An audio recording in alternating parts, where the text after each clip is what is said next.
Jack Johnson was the Jackie Robinson before Jackie Robinson. I mean, talk about through his own will, grit, determination, and sacrifice, speaking his championship into existence, not taking no for an answer. Can you imagine living back then? And he still got that title shot.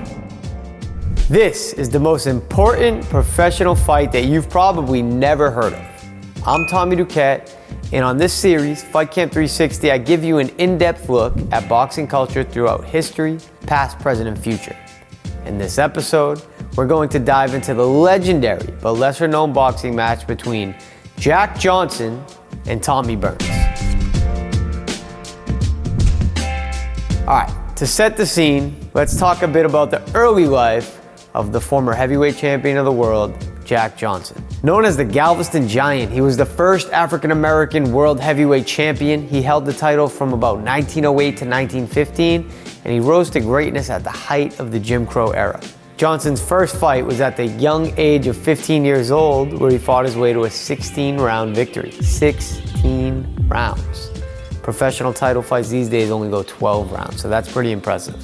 He turned professional and fought mostly in private clubs during the early parts of his career.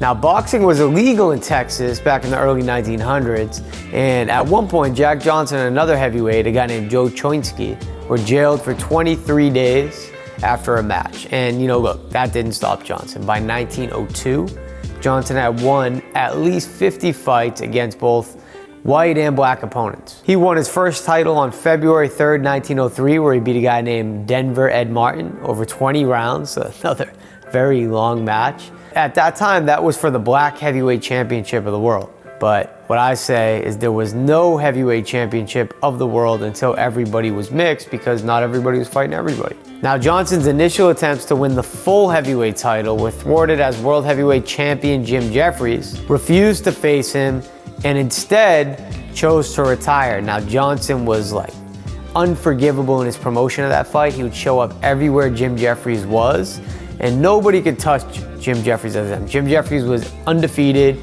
bad dude, beat everybody up. In the lead up to hopefully being able to get this fight with Jim Jeffries, Jack Johnson would follow him everywhere, and there was one day we followed him into a bar, started heckling him. So Jim Jeffries told Jack Johnson, he put several $1,000s down on the bar counter. He walked down in the basement. He told Jack Johnson, you follow me down here.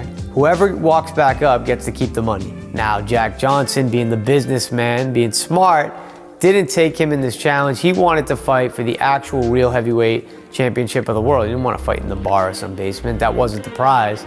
So that didn't end up happening. But it shows you the kind of rough, bad dude this guy Jim Jeffries was. It said one time he had pneumonia, and he cured it by drinking a pint of whiskey. People were different back in the early 1900s. So on his way up, although Johnson wasn't able to get that shot at the title against Jim Jeffries, he was able to secure a fight with the former champion, Bob Fitzsimmons, in July of 1907, and he knocked the former champion out in just 2 rounds. So this was huge for Jack Johnson, because it was just another thing that was showing that he was worthy of fighting for this title.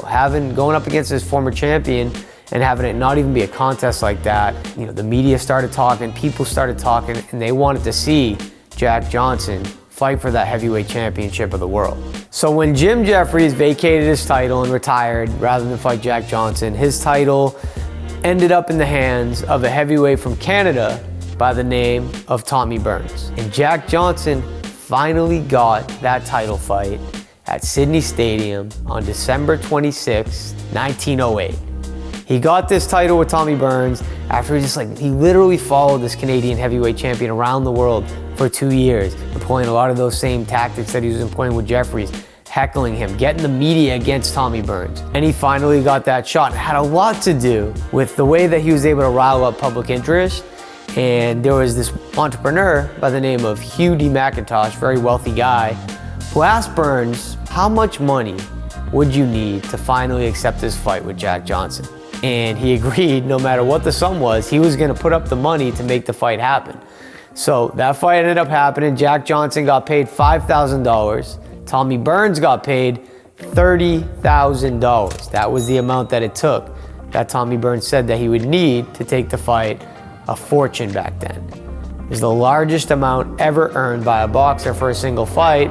Up to that time, that $30,000 is equivalent to about $1 million today. So the match was scheduled in Sydney, Australia, of all places, on Boxing Day, where over 20,000 people crammed into the Sydney Stadium, and another 30,000 were estimated to be outside the stadium, perched up in trees and on rooftops and on power lines and everything else, just trying to get a vantage point so that they could watch this fight. How did that fight go?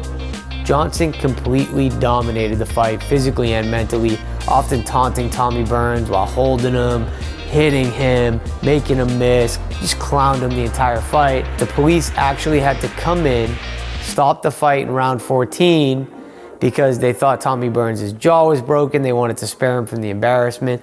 Again, remember, this was different time when it comes to racial tensions. This country was a very racist time. According to the New York Times, straight excerpt from that, the day after that fight, the end came in the 14th round, when the police, seeing Burns was tottering and unable to defend himself from the savage blows of his opponent, mercifully stopped the fight. Previously, it had been arranged that if the police interfered, a decision would be rendered on points, and referee McIntosh, without hesitation, declared Jack Johnson the winner.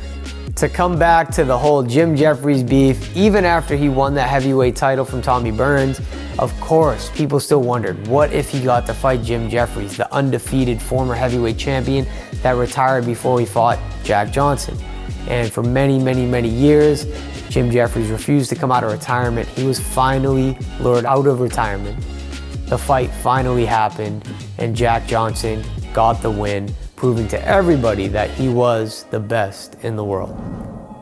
So why do I personally consider this fight to be the most important fight of all time? Well, Jack Johnson was the Jackie Robinson before Jackie Robinson. I mean, talk about through his own will, grit, determination, and sacrifice, literally speaking his championship into existence, not taking no for an answer. Can you imagine living back then, the racial tensions and everything he had to fight through, and he still got that title shot? It's amazing what he was able to do through just grit and determination. I'd say that he's probably one of the most important figures to race relations, not just in the United States, but the world. For those who want to learn more about the great Jack Johnson, there is a Ken Burns documentary. It's free on YouTube. It's called Unforgivable Blackness. It's amazing. There's so many stories. There's no way I could cover everything in this short video. So I really suggest that Ken Burns documentary on Jack Johnson. Also, it's important to mention that Jack Johnson was a member of the inaugural class of inductees into the International Boxing Hall of Fame in 1990. Very well deserved. All right, so there you have it. That's Jack Johnson. And then in my opinion, that's one of the most important fights that most people have never heard of. Are there other fights that were culturally or historically significant that you think are more important? I want you to tell me more about it below. Are there other heavyweight champions that you think were more significant and greater than Jack Johnson? Not just better skill-wise, but greater. Tell me about it in the comments, but explain yourself. You can't just name a name, say Muhammad Ali or this person. Tell me why you think they're more significant. My name is Tommy Duquette. This is FightCamp 360. Make sure you like, comment, and subscribe. And I'll see you next time. Maybe I'll see you in the comments section. I'll be arguing with you. We'll see.